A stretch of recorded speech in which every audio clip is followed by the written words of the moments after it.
আপনারা চোখের সামনে দেখছেন যে এখানকার অভিনেতা সাংসদ শুধু মুখে মিষ্টি কথা বলেন আর কিভাবে অত্যাচার করে আতঙ্ক তৈরি করে সন্ত্রাস করে তিনি প্রত্যেকবারে ভোটগুলোকে বুথগুলোকে লুট করে ভোটে জেতেন। এটা আপনারা দেখছেন প্রত্যেকবারে। আর বাইরে মিষ্টি মিষ্টি কথা বলেন। গত 10 বছরে ওনার বিরুদ্ধে কেউ প্রতিবাদ করার সাহস পায়নি।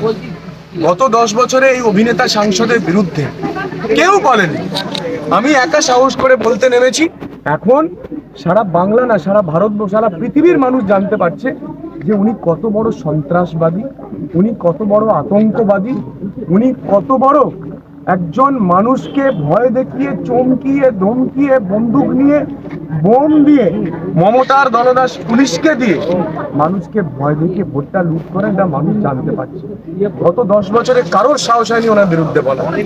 আজকে প্রচার শুরু করলেন যখন দেখা যাচ্ছে, মানে মানুষকে দমিয়ে, ভয় দেখিয়ে, আতঙ্ক তৈরি করে, সন্ত্রাস তৈরি করে এই সাংসদ রেখে দিয়েছেন, যাতে মানুষ কোনো কথা না বলতে পারে, মানুষ কাউকে অভিযোগ না জানাতে পারে, পুলিশ নিষ্ক্রিয় থাকে। এখানে দেখছেন পুলিশের ভয়, সব পুলিশ কিন্তু নয়, পুলিশের মধ্যে ভালো পুলিশও আছে।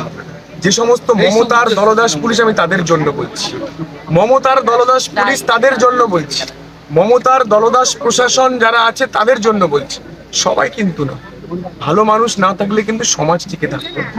সবার মধ্যে ভালো মানুষ আছে, কিন্তু এই সাংসদ যেভাবে সন্ত্রাস করে আতঙ্ক করে করেছে, এক ভয়ঙ্কর মর্মান্তিক কাহিনী।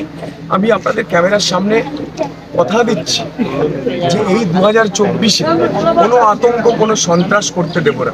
আমি নিজে দাঁড়িয়ে থাকবো, বুক চিপিয়ে দাঁড়িয়ে থাকবো এই কেশপুরেতে, দেখবো ওনার কত দম আছে।